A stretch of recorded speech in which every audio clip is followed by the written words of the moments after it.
Hi, folks. Steve Urban here, host of the Riderflex podcast and founder and CEO of our day job recruiting firm, Riderflex. We hope you enjoy this episode. And as a reminder, please subscribe to the podcast for updates and news. Finally, if you haven't already, check out the series of books we've published on hiring, interviewing, and overall career advice titled The Riderflex Guide, available on Amazon. And now, a quick word from our sponsor. Most homeowners don't have the time or expertise to properly take care of their home, which causes costly issues to arise. That's where Kira Home Maintenance comes in. We're a full-service, routine maintenance company that was developed by a certified home inspector. Each quarter, we service our clients' homes following manufacturer's recommendations to properly maintain all the necessary appliances. We provide the materials and expertise to prolong the life of your property, creating a healthy and efficient environment for your family. From top to bottom, we'll maintain and service your home. To get started, we have a property inspection to determine what needs to be maintained, and a maintenance plan is created based on your preferences. From refrigerator coils to filters, vents, and drains, we do it all, and we do it well. Contact us today for your free routine maintenance inspection, and never worry about your maintenance again.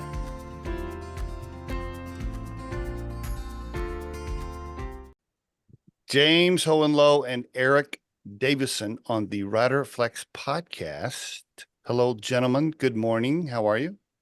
Morning. Good morning, Steve. Doing fantastic. Thank you. Where's everybody at today? So James, where are you at this morning? I'm up here in Breckenridge. In Breckenridge, And okay. I'm up in the Chicago suburbs. The where? Chicago? Suburbs, yep. I see. Okay, but the company's based in Colorado, right? I'm pretty sure. It is, yeah. That's correct, yep. All right, and so you haven't moved yet, Erik, or you don't need to move? It can be run remotely, or what's the scoop?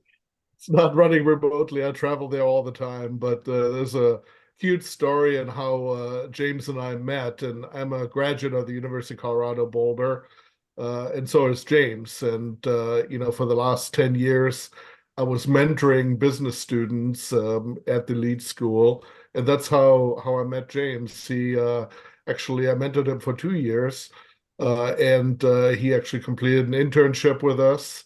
And then he called me up one day and he said, "Hey, Erik, I have an idea." And he identified the idea to me, and I thought, wow, that's pretty ingenious. It's like Airbnb for parking, right? Or verbal for parking.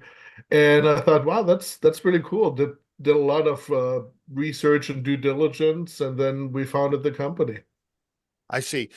Okay, well, before we go down the path too far with the company, Erik or James, let's start with you. You're the founder. Give us some personal background here. Family, mom, dad, where you grew up. Tell us a little bit about you, the human being, before we get into the business. Go for it. Sounds good. Yeah. So,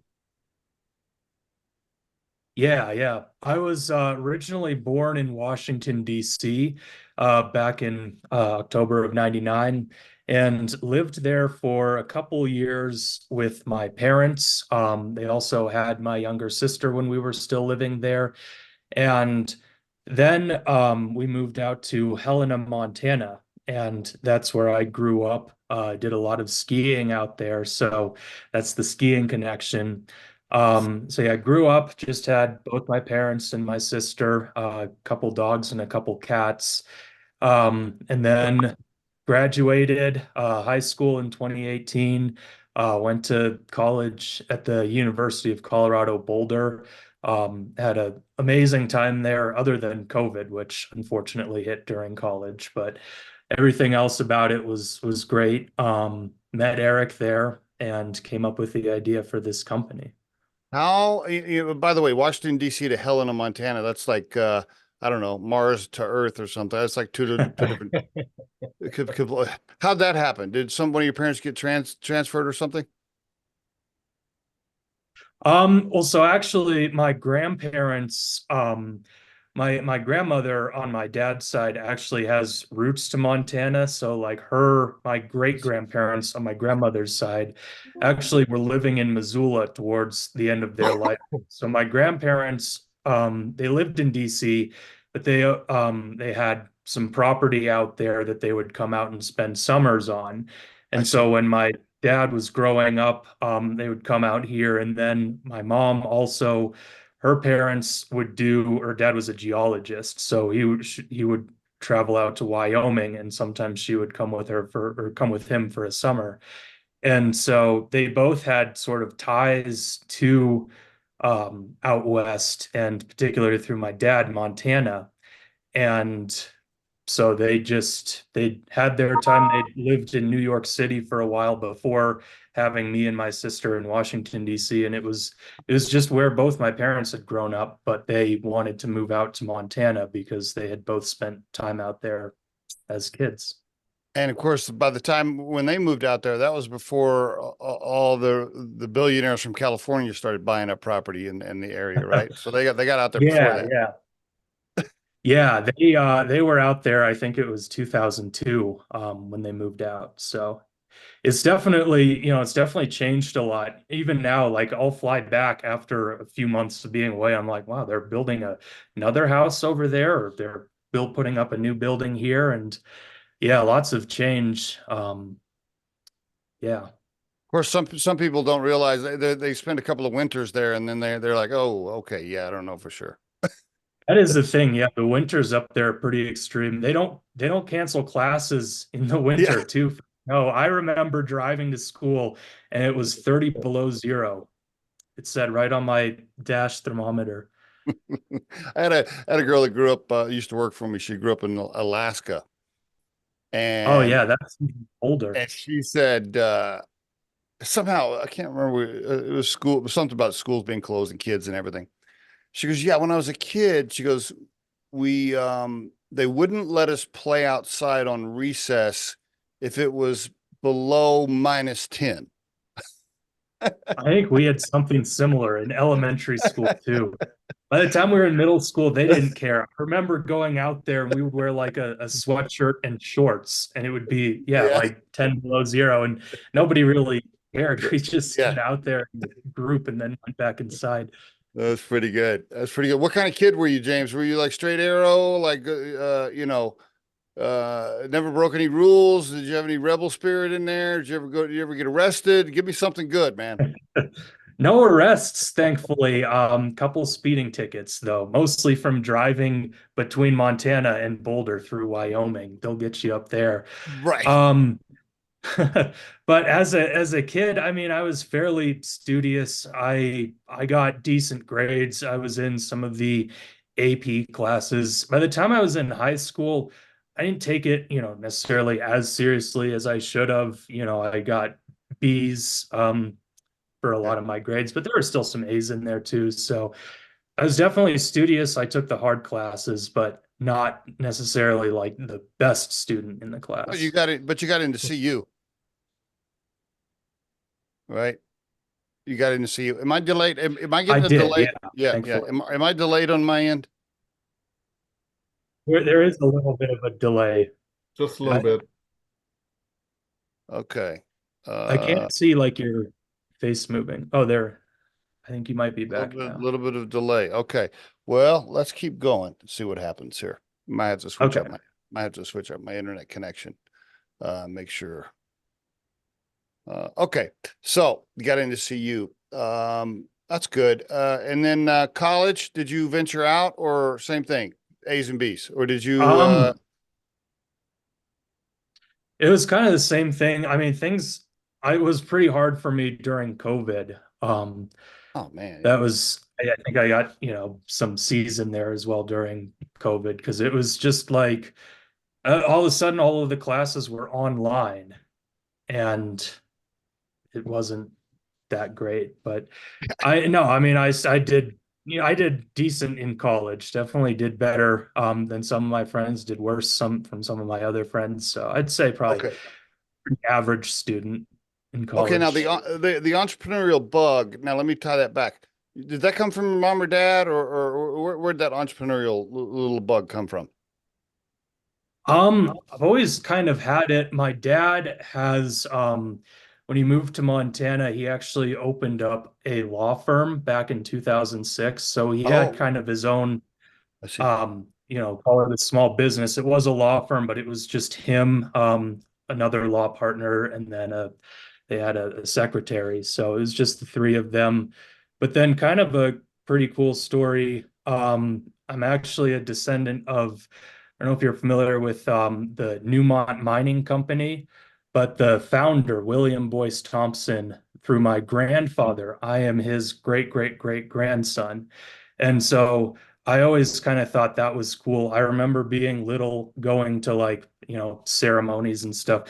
William Boyce Thompson was actually a Montana guy as well. He was born in Virginia City, but that was back in, I think it was like the 1860s or something like that. So Wow. long Wow. time out. I'm related to him through my grandfather on my dad's side. So um, that's kind of That's where pretty it cool. like really came from. Because yeah, we would go to ceremonies and stuff for him when I was little. I'd go with my grandparents occasionally, and I'd always be like, "Who is this guy that like, I've never met him, but I'm apparently related to him." So it That's was pretty kind of cool. Well, that's pretty cool. yeah. Most people, a vast majority of the population cannot track back further than their great grandparents most of the time. Yeah, I mean that's certainly true for me with, on my mom's side of the family, and then, my grandmother's side, I know about her parents, but I don't know really much past that. It's really my dad's grandfather that, there's a lot to track. Now, here's the important question. Is there a big Right. giant family? Is there a giant family trust fund you get to cash in on, or that money's all gone? There is still a bit here, and it was, fortunately I was able to use a bit of it to help get Okay. this company Oh, going. I mean, it's all right. certainly not something where I'm like, I don't have to do anything for the rest of my life, but it is, Gotcha. Okay. there. Okay. Yeah, you got to work. You can't just chill. You actually got to work. Yeah, I don't think I'd want to do that either. I mean, I think it would just get boring if I was to just sit around the house all day and do nothing. I think that would drive me nuts, honestly. Yeah. That is a great point, and we'll switch over to Erik, but that ties into what's happening with all this AI and robotics and everything else. If AI and robotics take over all the jobs, yeah, then what's that whole purpose thing comes into play, right? Like then what are we? What is our purpose? Why are we waking up every day? If there's not a lot of jobs and it's all taken over by AI, I think that's going to be an issue. Yeah, because you're right. Most people want to wake up with some sort of purpose besides go play golf. Yeah. I do wonder though with AI, I mean it is definitely it's a disruptor, but jobs, I mean, first of all, jobs where you have to work with your hands, like, construction, plumbers, all of that. I don't think AI is gonna disrupt any of those. I mean, those are jobs you need. And then also, I feel like AI, it can do some of the, heavy lifting work, so be it for like typing papers and Keyboard stuff like jobs. that. We'll call it keyboard Um, jobs. Keyboard jobs. yeah, yeah. But I mean every, so often there's a new technology that comes out, whether it was the internet or back in the old days, trains, cars, there were always, jobs that got sort of disrupted, but there was never the mass sort of nobody having a job. I mean, I don't know, maybe that's going to happen with AI, but I like to hope that people will still be needed. I like to hope for that too. I like to hope we'll figure it out. Well, I'm sure we'll figure it out. I'm sure we'll figure it out. Might be a little Yeah, it might be a little messy between now and us figuring it out, but I think we'll figure it out. uh, I hope so too. Yeah. It's I'll, interesting, Steve, if you look at Chat GPT, actually passed a bar exam, Oh, to actually provide legal services.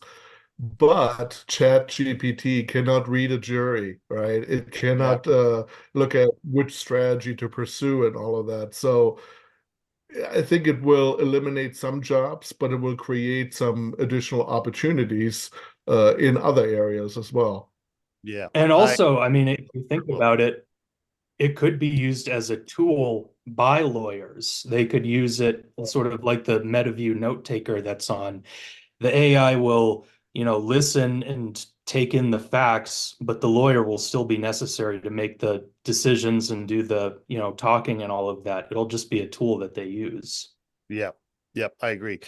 So, Erik, tell us a little bit about yourself, my friend. Give us the first start with where you're from, which I hear that. Of course, I read your LinkedIn profile, so I hear that European accent still in there. That is that London or what is that? I don't know. Where are you from originally? Well, I always start the conversation with, as you can hear from my West Texas accent, right?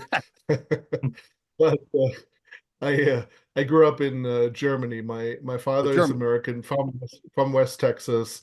My mother is German, and so I grew up in Germany like a German for 20 years. After high school, came over to the U.S. I grew up near two U.S. air bases. My dad was in the Air Force. And from growing up, seeing the jets take off, I said, "Hey, that's what I want to do." So I went to CU Boulder, went through ROTC, and then graduated. Went to flight school, and spent 8 years active duty flying jets in the Air Force. And I wanted to do something differently. I mean, I met my wife in Colorado. We got married in California.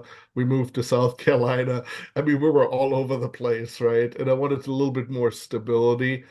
So, I got my MBA when I was in California, and really wanted to get back in the business world. And we have two boys, now grown, 31 and 29. My youngest lives in Denver. My oldest lives with us. And we do travel a lot, obviously, for work. Besides SpotSufer, I still operate a consulting firm as well, a management consulting firm. And now we're in a position where we can travel a lot more. Obviously, I have to be in Denver a lot, right? Or in Colorado a lot. But we do enjoy traveling. You mentioned golf earlier. My wife is probably more of an avid golfer than me. She plays like 100 rounds. I play like 50 rounds, and she drags me on the golf course, I always say. Wow. Both my boys are good golfers and avid golfers as well. As a matter of fact, my youngest is right now in Scotland, uh, playing the old course, the new course, Carnoustie, and so forth. Oh, cool. Very good. Thank you for sharing that with me. So, West Texas boy went to the service and then met his girlfriend over in Germany. Basically, that's what happened. Yeah, pretty much. I like it. It's a good story. Okay, so were you mentoring or teaching at CU? Is that what was happening? And then you met James? No, it's a formalized mentoring program where Ah, the lead school really assigns business folks with students in certain competencies, right? I see. If somebody wants to go into investment banking, they line them up with an investment banker. If you want to go into consulting, Okay, you do I see. that. And so forth. And you're a consultant and you've had a consulting firm for a long time. And so you were connected to the university because you went there and you had a consulting firm. And then so you're a That is referral for, I see, or however that works. That that is correct. Both my boys went to CU Boulder, so Okay. we still have family in Denver area, so we have strong roots there. I see. Okay. And then the program said, "Hey, James, meet Erik," basically. Pretty That's much. exactly what it was. He was interested in consulting, and we got along really well. Did an internship for us, and he actually came out to Chicago and worked on some real life consulting gigs Like for the summer? for us. Like for the Yeah. summer or like for, I see. Yeah, Oh, it I was see. like it was a 6 or 8 weeks, James. I think it was 8 weeks, and he came out to Yeah. Chicago for about one of those weeks. And does your Mhm. firm, Eric, does your firm specialize in startup and small to mid cap, or what's your specialty? No, actually, yeah, our specialty is operational improvement, technology implementations, and top and bottom line improvements. If you look at what Accenture does, we do the same thing, except we do it faster, better, and cheaper. But I've worked with several startups in the past. Okay. There was one I helped get through profitability. There was another one I helped all the way through the sale. So it's been, I've worked with several of them, and it's one of my sweet spots. Is it a boutique firm with yourself and just a few people, or what's the size of your firm? Yeah, we are between 10 and 12 people, and I want to keep it at that size, under 20, so it's more of a boutique. And we specialize really from a vertical perspective. We specialize in financial services, and within financial services, insurance. I got licensed as an insurance broker. I know the business really well. My family's business in Germany is personal lines insurance. So I knew it from the ground up. I wouldn't call SpotSurfer financial institutions. I wouldn't call that how, right? Yeah, yeah, uh, it's a little bit different. okay. Okay. By the way, your consulting firm, is it DBV Solutions? Is that still the firm? That's correct, Steve. And what's the website? You want to mention the website for people? Sure, www.dbbsolutions.com. Okay. Are you still taking on new clients, or you can't take on any more now that you're trying to run your firm and help James run SpotSurfer? Or where you at with Yeah, that? since we do have resources available, we do take on new clients. Okay. You may not see me personally because I'm working mostly on SpotSurfer. All right. So you mentored James, and then he's doing his thing. He comes up there for the summer. You're getting to know him. And James, what happens? Are you getting close to graduation, and then you have this idea, and then you call Eric? Talk to me. Talk to me about how that went down. I mean, pretty much. So I was a senior, maybe a couple months away from graduating, and I'd had this idea. It kind of been building in my head for the basically like the whole year. And at one point, I just figured, well, I'll just call Eric and see what he thinks about this. And Had you so I talked to called other Eric people? up, Had you talked and to other people about the he, idea though? um, no, I think, I mean, if I remember correctly, I mean, there were a few friends that I told, but that was only after I had started building the company. I think before I started building the company, I kind of wanted to keep the idea to myself a little bit and just talk, to Eric about it to make sure that nobody else, took it or something. Because I do remember I mentioned it to a couple people and they're like, that's a really good idea. You probably shouldn't tell people about that in case they take it. And so I yeah, I didn't tell too many people for a All while. right. All right. So the timeline there, just so I make sure I understand. You had the idea, you had talked to a couple of people, you hadn't formed the company or anything. You called Eric. Yeah, yeah. Okay. All right. Am I still Yeah, getting the a company delay? wasn't formed Are you still until getting a delay from me, James, on all of my questions? You still getting a Okay. delay?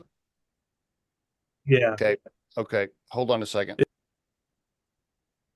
Okay, James. So, all right. So you had the idea formulating in your head before you called Eric. Was it like all whiteboarded out? Did you have a bunch of stuff on paper, or just kind of a casual idea? Like how far along were you?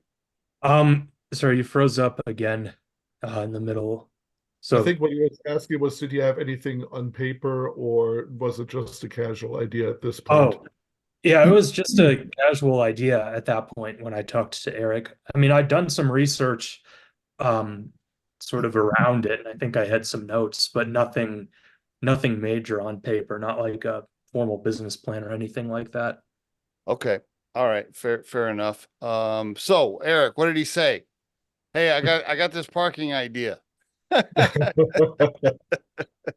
Yeah, and just to outline a little bit, the idea has morphed a little bit. The original idea was to really unlock parking from homeowners, right? That was the primary initial idea. But Great. with any idea, as you do your due diligence and you're walking through the cycles and the life cycle of a company, you make adjustments, right, based on your Constantly. previous experiences.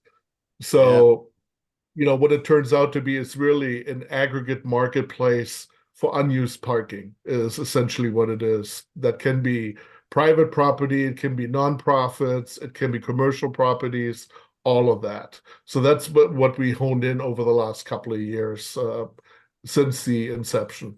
James, were you just annoyed every time you went skiing? You're like, damn, this parking sucks. Like, and then you drive by all these private homes and condos, and then you can't park there. Of course, it's somebody's private residence, but nobody's ever there, and you're just like, wow, it'd be cool if I could park there. Yeah, pretty much. There was also, so in Big Sky, Montana, where I grew up skiing, my parents had a condo and they would let people park in the driveway, but they never wanted to rent out the inside of it. And so that was kind of where sort of the seed of the idea came to be. And then I noticed the summer before my senior year, I was in Park City with my family, and we were staying in an Airbnb, and parking was a real pain. And so I started thinking about, the potential of an app where you could reserve somebody's driveway. That was sort of the original seed idea. Now, Uh, my first reaction to that would be, isn't somebody doing this already? I mean, I just would have assumed that somebody was doing that. That's the I first would thing? have too. Yeah, right. I Um, mean, I think there's been a couple sort of similar things to that have happened in, like, I guess San Francisco, but there was nothing in the ski mountain town community where I knew, whether it was Vail, from my time here in Colorado, or Park City or Big Sky, wherever, parking is getting worse and worse, and it's a limited landscape. It's not like you can keep on expanding and building parking garages. You've got mountains right there. And so the idea was to really most efficiently utilize the parking spaces that are there. So adding new spaces without actually having to build them. yeah, great idea. Okay. All right, cool. So, you're thinking this great idea. Erik says, yeah, cool idea. And then Erik decides he's going to help you put it together, formulate the whole thing. Erik, did you guys invest? Are you an equity holder, or what's the makeup of the company? Yeah, it's a partnership. The majority shares are from James, and I own part of the company. Okay. And the money came from James, came from your startup funds, came from yourself, James, and any other family members invest? Did you have to ask mom and dad to write a check, or what happened? Yeah, my mom and dad are also in too, for some equity in the company. So Okay. it started Okay. out, just like family and friends. Erik also put in as well.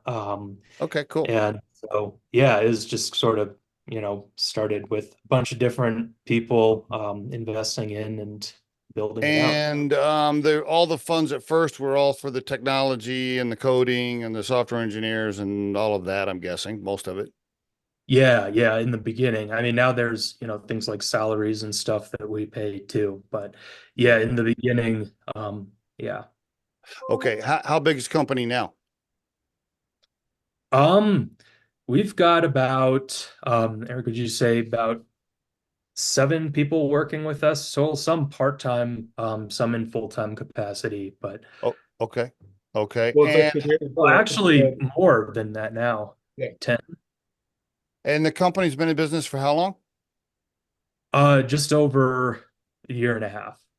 Oh man, you're still okay. Coming, Whew, man, yeah, coming you're up still on I mean, coming up on 2 years, I guess if you want to get technical, so the official founding of the website with the name spotsurfer.com, just buying that domain. I think that happened in July 2022. So in July, it'll be 2 years from Okay. the official sort of first step. But Okay. then obviously in terms of the app and stuff, that still took a long time past that to build. And how are you doing on what do you call it, users, or do you call it, like, how do you measure yourself? Is it spots parked? Is it users per month? How are you measuring yourself besides just revenue? Yeah, Um, yeah, Eric, you want to? yeah, it's a good question. It's a combination of spots rented and downloads, user downloads that have downloaded the app. We're actually in the process of bringing up SpotSurfer 2.0, enhanced technology in a dual path. One database, however, you're able to access the parking application via the web, and you can have it as a downloadable app. So the database is the same. It's just the method where how you get there is different. And the reason for that is some people don't like to download an app. And also, if you think about some of the partnerships that we're forging, they're larger companies, they are resort companies and so forth. And it's easier to work with them if we can put a link to our reservation system on their website. I That see. way we get the traffic, and it's easier for people to manage. But the look and feel for both of them is the same. I see. The business model, is it, I guess your revenue stream, I'm just guessing your revenue stream is a little different depending on a private person or the hotel that you've made a deal with. Walk me through the business model. How are you making money? Uh, yeah, another good question. We truly have two customers, right? Which is unique by itself. So we have the property owner, whether they're private or they're commercial, and then we have what we call the driver skier. And as we expand into warm weather activities, it's the user, right, of the parker. Mhm. The way we make money on that is depends on who we're working with.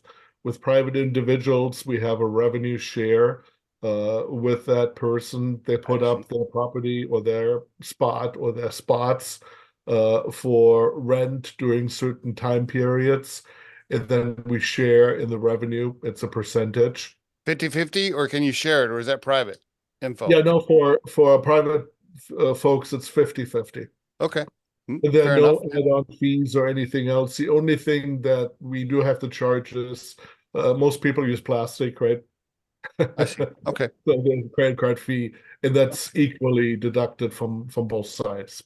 Okay. And then what about big condo units or apartment buildings or whatever, or businesses you're doing deals with? Yeah, it How's could it work? be hotels, it could be any commercial business that has a larger number of spots. If it's more than 5 spots they have available, we give them access to a portal that they can manage. If they have a valet on staff, for example, they can manage the flow of traffic in and out. And we prefer it that way so that we don't run into any issues. And it is every commercial agreement is a little bit different, right? Because the properties are different. It depends on the proximity to amenities, whether that's a chairlift or walkable to the lift instead of the big parking garage that's a bus right away. Or a significant walk away. So those are dependent on the circumstances and the commercial agreement we forge with those entities. We also have a proposal out with another larger company to manage that reservation. And of course, that's a completely different animal. Instead of focusing on individual parkers, they bring the traffic and we just manage the reservation system for them. So that's kind of Mm, the third opportunity ah, in that partnership. okay, very good. I'm guessing your number one, I'm gonna guess, all right, let's forget about software issues or bugs in the software. Besides that, I'm gonna guess your number one issue is they do not come back to the car on time and they're late and somebody else is trying to get the parking spot. Is that That's we thought through that, and we are avoiding that as of this point because you rent the spot for the entire day. Well, good move. Yes, yeah, okay, good move. Good move. Yeah, yeah. You got to book for the day or you don't. Okay. Good. Always have, a 1 hour buffer, but you know how it is. People are going to be late. No. Yeah.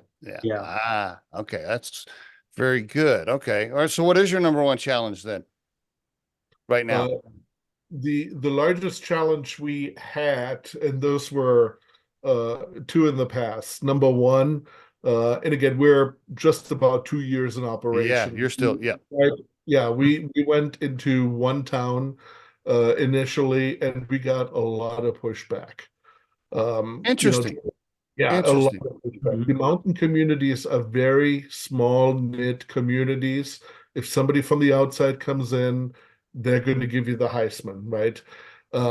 And it wasn't until we brought on a full-time sales and marketing person to focus on that area and brought on a board of directors. We have an advisory team that functions just like a board, and there's several individuals on there who are from those mountain towns. Good move. Well connected, and all of a sudden doors open up, right? Good move. That's probably your best move. That's besides building software. That's probably your best move, right there. So that was issue number one. Issue number two, was really the software provider or the technology provider we initially signed up with did not meet our needs from a quality perspective and from a timing perspective. So we made a strategic decision earlier this year to bring all development efforts in-house. And that has been phenomenal. In 1/10 of the time, were we able to, rebuild certain capabilities and come up with that SpotSufer 2.0. You control your destiny, and it's not always cheaper to outsource to countries that have cheaper labor resources. We learned that was probably the other big challenge were the technology issues that we had encountered. As you tap these rich billionaires that are on your advisory board to go out and shake hands and kiss babies and make sure everybody's nice, are they also potential investors? And how are they like, hey, that's a pretty good idea. I might want to put some cash in. They're not potential investors, but they do have advisory share. They will have advisory shares in the company. I got you. For little. Okay, cool. You can't. Yeah, you're unable to pay them as board of directors, so you're giving them a little taste with an equity play. Good move. Absolutely. Yeah, and it's a phenomenal group that we have. We have 5 outside advisory team members. Great. They live. 3 of them live in the mountain communities, and 2 live in Denver. And the way they gel together is phenomenal. I mean, they really are a good group of individuals. James, did you know these folks, or did Erik have to tap some people on the shoulder? It was actually the guy Ben that we hired and work with. He was the one that set up a lot of this in the local communities in Vail. Vail specifically. I mean, Vail is where we have some of our advisors live up in Vail. It's where we have the most of our business at this point.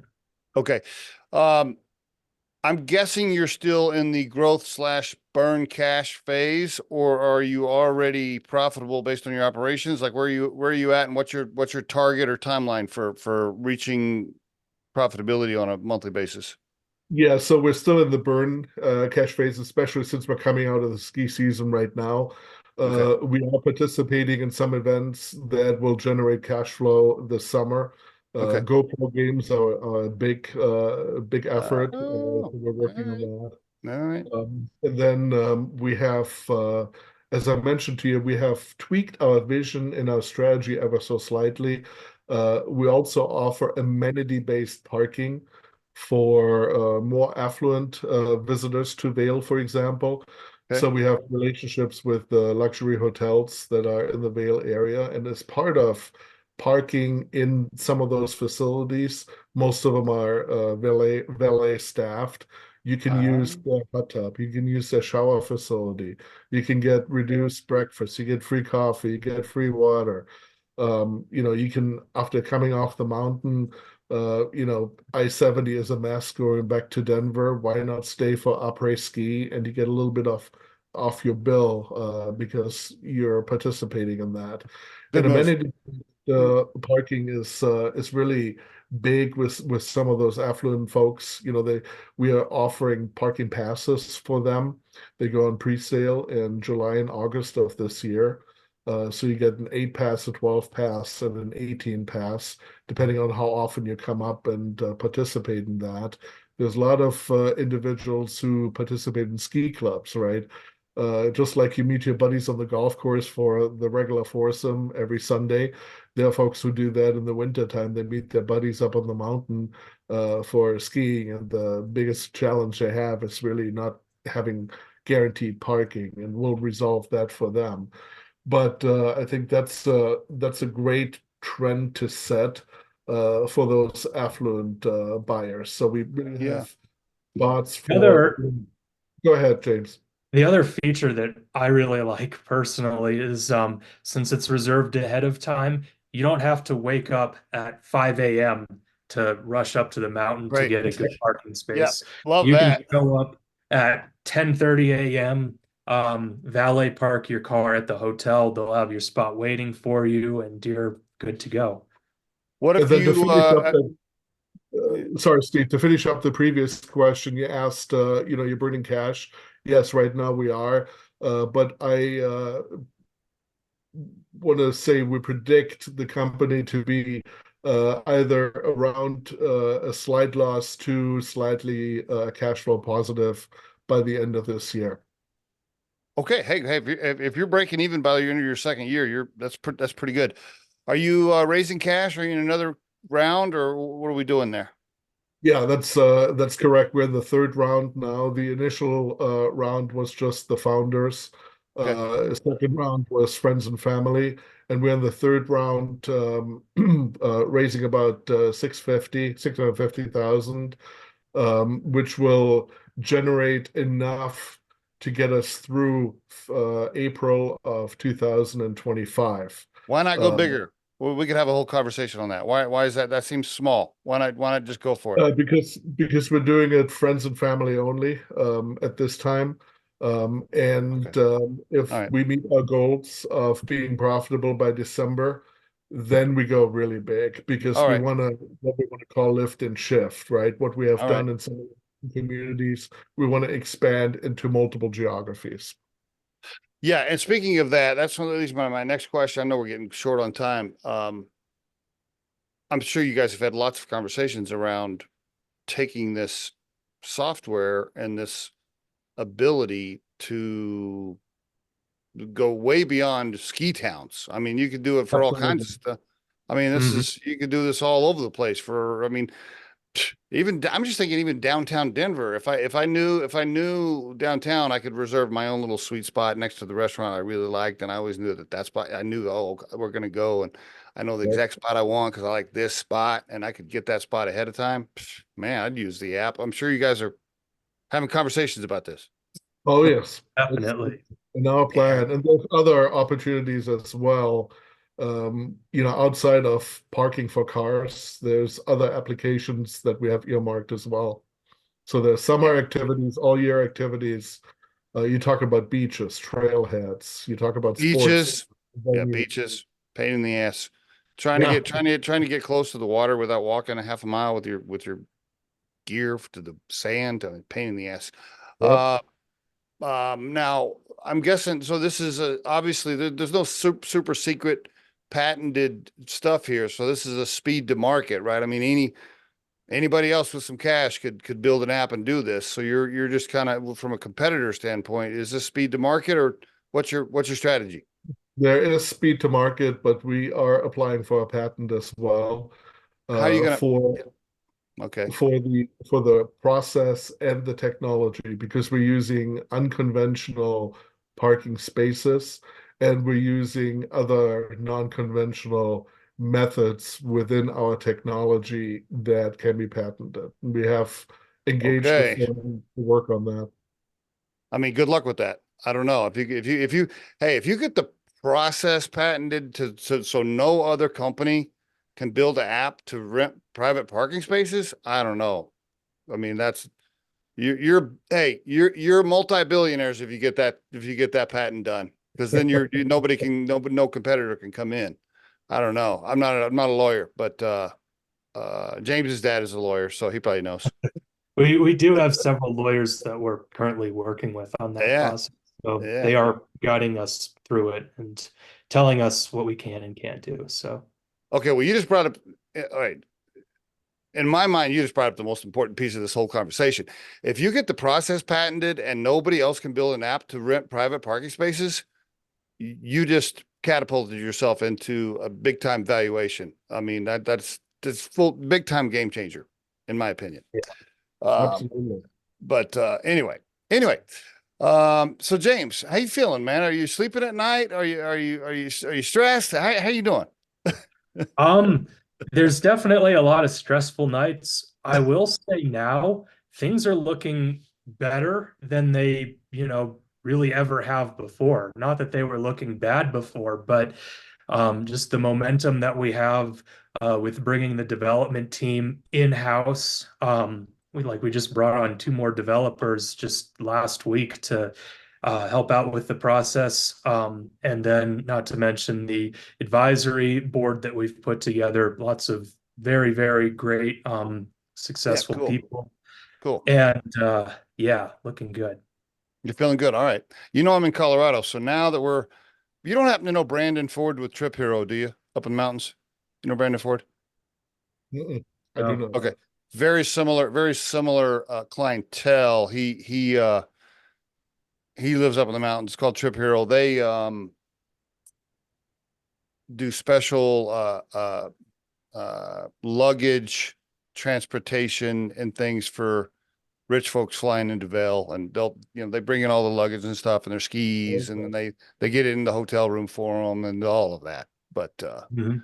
anyway, what was my point? Oh, my point was I live in Colorado, so now I know that now that you've been on the podcast, I have a parking space every time I go to the mountains. All I got to do is call James. Mhm. I'm just joking you. Congratulations on everything you guys are building. I mean, what a great idea, James. I mean, wonderful job of being creative with it, and then getting all the right people on the bus to build it, starting with Erik. And that's the key. There's a lot of great ideas. There's a lot of people sitting down here at the tavern drinking a beer with an idea, but not very many people with balls enough to actually do something. Well, and I'll also say this too about when you're bringing people on board.